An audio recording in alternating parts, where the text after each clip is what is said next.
In a minor change to what I normally do on this channel at the moment, where I've been uploading in the evenings, my time evenings, so midday your time in America that is, hello America, I'm going to try and release this video early because I want to test something.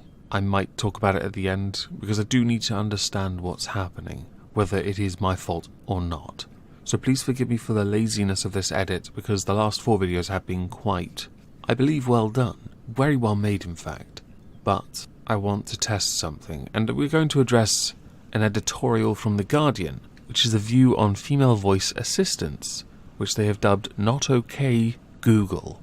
Within 2 years, there will be more voice assistants on the internet than there are people on the planet, because the paperclip for Windows 95 wasn't enough. Another possibly more helpful way of looking at these statistics is to say that there will still be only half a dozen assistants that matter. Apple's Siri, Google's Assistant, Creative, and Amazon's Alexa in the West, along with their Chinese equivalents. But these will have billions of microphones at their disposal, listening patiently for sounds they can use. Voice is going to become the chief way that we make our wants known to computers, and when they respond, they will do so with female voices. You mean like how they did in Star Trek? Because that wasn't predicted then. In fact, Star Trek is a fantastic case study for everything that we have created since that seems to match up with their version of a future. How interesting. This detail may seem trivial, but it goes to the heart of the way in which the spread of digital technologies can amplify and extend social prejudice. Ooh, buzzwords. Me gusta. The companies that program these assistants want them to be used, of course, and this requires making them appear helpful. Well, then choosing a female voice is the right move. You yourself will concede it in this article. How that is inherently sexist, or bad, I don't know. That's especially necessary when their helpfulness is limited in the real world, although they are getting better at answering queries outside narrow and canned parameters. They could not easily ever be mistaken for a human being on the basis of their words alone. Yes, I've seen many people go out of their way to try and confuse Alexa into admitting things inherently racist. I know that it was done with Microsoft's version, to the point where it was broken. Wasn't it a Twitter account?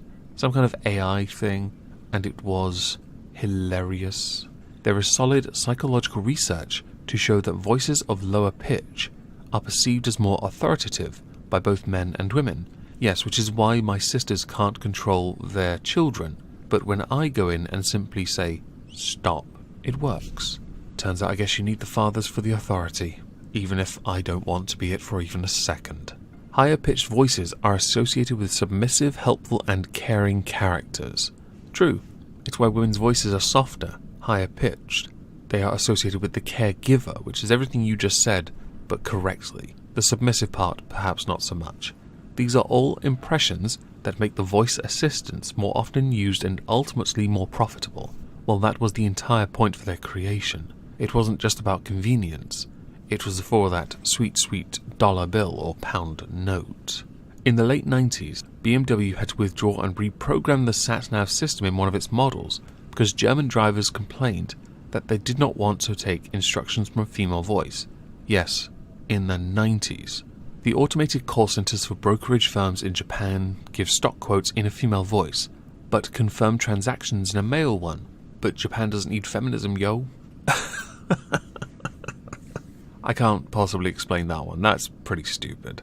In these instances, the technology adapts to pre-existing stereotypes, and so helps to perpetuate them. This will become increasingly important as children learn from their own interactions with a voice assistant. But this gendering is not inevitable. In some markets, Britain among them, Google and Siri offer a male voice for its assistant, although Alexa is always female. I should point out, because this is inevitably going to happen, someone is then going to say, but Siri, Alexa, and Google's assistant, creative name, need to then include non-binary option. And I will see that as an inevitability at this point, because feels before reals, yo, and gender of an assistant matters. I should say, I don't use any of this. I don't have Alexa, I don't use Crapple past an iPod that I've had for over 10 years. And I have Google Assistant on my phone, but I disabled that rubbish. I don't need voice recognition assistance from anything. It is a convenience that I could do without. And the need for a male and or female voice is a fantastic way of reducing the amount of effort some people have to go to perform certain tasks or allow them to perform the task in the first place. I would certainly argue that these kind of technologies benefit the disabled immensely, so the gender of the voice, or sex of the voice, doesn't matter in the slightest.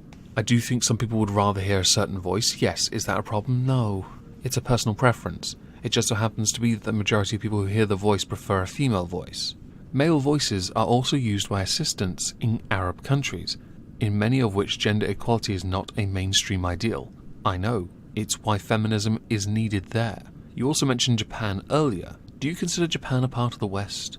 Because there's a bit of a line. It seems to be the West could continue going around the world until we get to places not as well off or doing as well technologically and sociologically as the country now to the east of it. It's a bit of a murky area, I think. Since you started off by pointing out the West, I thought I would correctly point out your lack of geographical understanding. Or perhaps my own. Who knows? I honestly don't know where it's supposed to start or finish. I couldn't tell you what the next town to me was.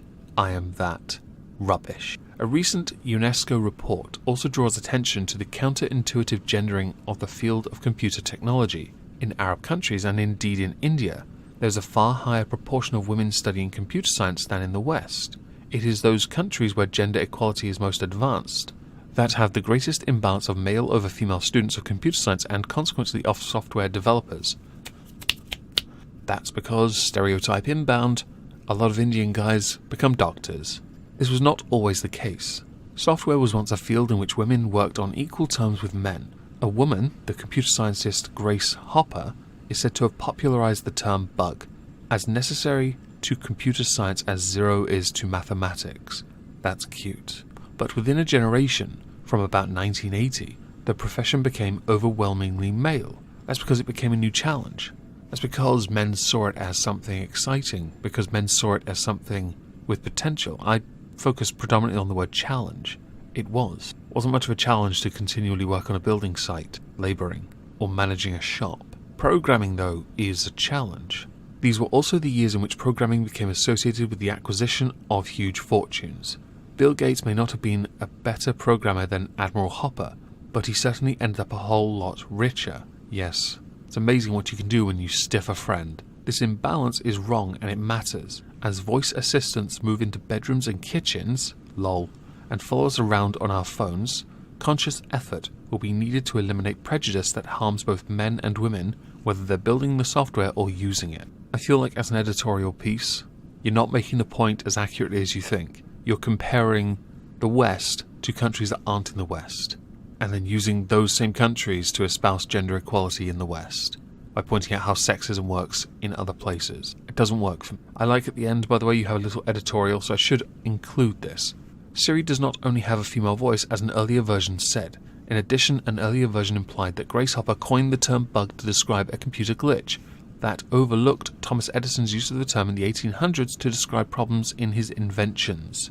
Hopper is said to have popularized the word bug. Well, inaccurate reporting like this should be deleted. I mean, you should issue a full and unreserved apology to Thomas Edison and to the whole, Apple community, because they're totally up in arms. You'd probably see it, but unfortunately, it came as a USB adapter that they had to pay an extra $100 for, and the geniuses haven't yet released them. Anyway, before I finish, I'm going to be streaming at 4 PM today, some Rocket League over on the Omegon Plays channel and Twitch. I'm going to be streaming later as well on that channel, some Euro Truck, but also just released a video over on the Moisty Live channel about Chris Williamson being reinstated as the Labour whip after being suspended over behaviour that they believe to be potentially, possibly, yes, he's been charged to an extent within the party, anti-Semitic. Yeah.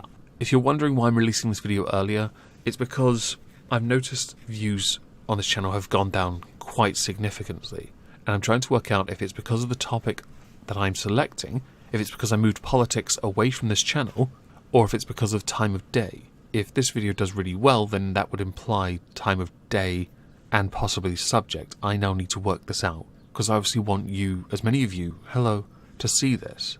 And in truth, I don't want to put out content at a time that is not right for the majority of you, because I really enjoy what I do, and I enjoy the interactions I get because of it, because I put a lot of time into what I do normally. Maybe not today, I do apologise, but I really want to see what happens. So thank you all very much for joining me, have a lovely Thursday, and thank you all for listening.